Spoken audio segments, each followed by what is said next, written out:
네, 대통령 휴양지로 지정이 돼 있다가 시민들에게 다시 돌아온 섬 거제 저도 이번 주부터 개방이 되고 있습니다. 그래서 오늘 이 주말엔 떠나요 시간에 어떻게 이 저도를 잘 돌아볼 수 있는지 자세한 여행 정보를 좀 드리려고 합니다. 권기봉 역사여행 작가 나왔습니다.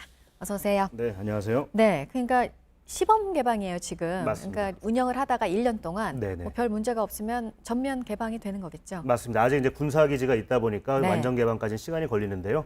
하루에 600명에 한해서 이제 방문이 가능하고 오전, 오후 한 차례씩 방문이 허용이 됩니다. 시간은 한번 가시게 되면 1시간 반 정도 돌아보실 수 있을 예정입니다. 네, 시간도 제약이 있고 네. 하루에 방문할 수 있는 인원도 제약이 돼 있고 맞습니다. 이거는 꼭 생각을 하셔야 될 텐데 네. 그러니까 요즘에 하도 이 뉴스가 많이 나오니까 나도 네. 그럼 저도에 한번 가볼까 하시는 분들이 많으실 거예요. 네. 좀 미리 알아둬야 될 거는 유람선 타려면은 미리 예약도 좀 해야 된다고요? 네, 일단 기본적으로 방문객이 급격하게 많아지는 시즌이다 보니까 네네. 유람선을 타시기 위해서는 예약이 필요한데요.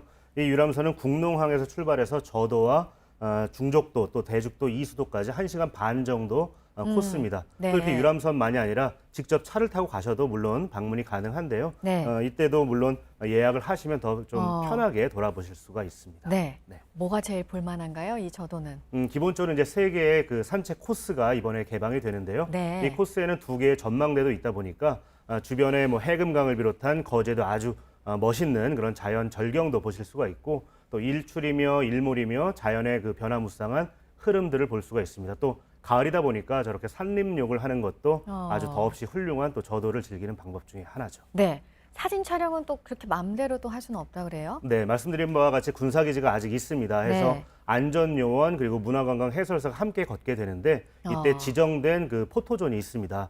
그곳에서만 사진 촬영이 이제 허용이 됩니다. 네. 뭐 아름다운 풍경을 보는 건데 네. 일단 약간 조금 제한은 있습니다. 사진 네네. 촬영도 마음대로 할 수 없고 하루 인원도 제한되고 또 네. 이제 옆에 누군가 인솔을 해서 가는 그런 네. 여행이라고 생각을 하시면 될 것 맞습니다. 같습니다. 이게 거제잖아요. 네. 저도에 이제 가려고 생각을 하시면 네. 이제 저도만 갔다 오기 좀 아쉽죠. 네, 근처에 맞습니다. 갈 만한 곳도 있습니까? 네, 김해와 이제 거제도 사이에 있다 보니까 주변 이 관광을 함께하기에 참 좋은데요. 대표적으로 아까 잠깐 말씀드린 해금강을 같이 돌아보셔도 좋을 것 같아요. 네. 바다에 면한 이제 기암 개석이 아주 절경을 이루고 있고요. 이와 함께 아이들과 함께 가신다면 우리의 지난 근현대사를 알려주기 위해서 거제도 포로 수용소도 한번 권해드리고 싶습니다. 이곳 같은 경우는 이제 뭐랄까요? 중화인민공화국군, 당시에는 이제 중공군 포로 그리고 인민군 포로를 수용하기 위해서 만든 곳인데 거제도가 기본적으로 한반도의 동남부 끄트머리에 위치한 데다가 또 섬이다 보니까 네. 배로만 수송할 수가 있고 또 육지가 가까워서 상당히 이점이 있었던 거죠.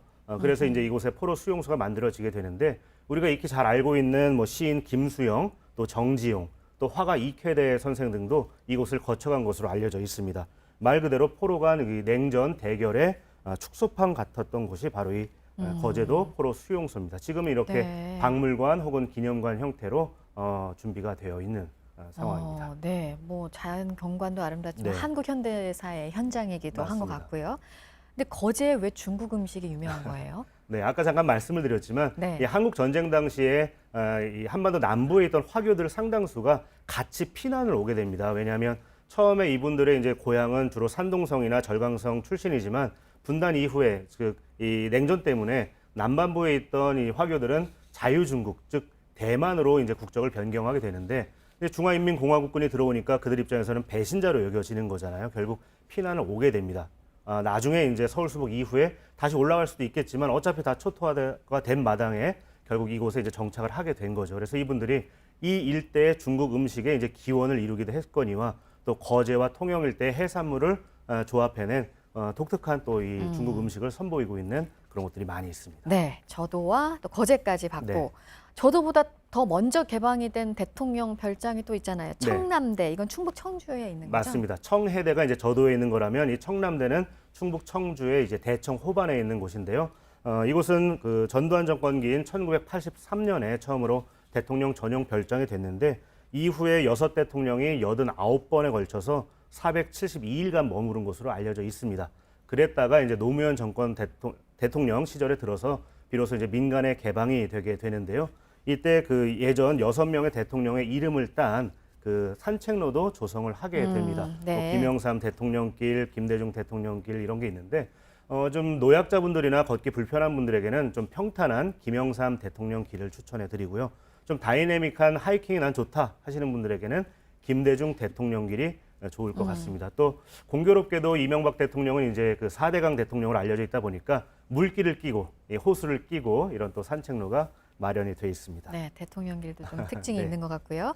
그리고 이제 서울로 좀 올라와 보면 네. 서울에는 이제 청와대를 중심으로 해서 네. 역시 출입이 통제가 됐다가 전면적으로 풀리는 곳들이 있잖아요. 맞습니다.